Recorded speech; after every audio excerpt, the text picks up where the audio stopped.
చాలా రోజుల తర్వాత ఒక మగాణ్ణి చూస్తున్నావు కదా. మగాడా ఎవడు పడితే ఆడు మగాడు అనుకోవడం కదా. ఇంటి పేరు కాదు, ఊరు పేరు కాదు, బై బర్త్ బెడ్ లో ఉండాలా కొడక. నేను ఒక్కడనే వస్తున్నానని తెలుసు కూడా 100 మందిని కాపలా పెట్టుకున్న మీరు మగాళ్ళ. డబ్బు కాసుపడి, పదవి కాసుపడి నా అన్న వాళ్ళని వెన్నుపోటు పడి చంపావు. నువ్వు మగతనం గురించి మాట్లాడుతున్నావు. బాడీ గార్డ్స్ లేకుండా, గన్స్ లేకుండా ఎవరిని ఈక కూడా పీకలేరు. ఎలా చెప్పుకుంటారో మీరు మగాళ్ళనే?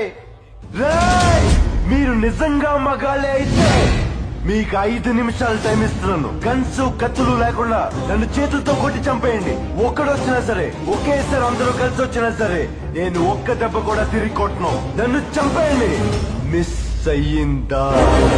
6వ నిమిషం నుంచి నేను కొట్టడం మొదలెడతా. ఒక్కొక్కడిని ఒకే దెబ్బకి చంపేస్తా. రెండో దెబ్బ ఉండదు. నిన్ను నీ కొడుకుని మాత్రం కుక్కని కొట్టాడు కొట్టి చంపేస్తా. మా నాన్న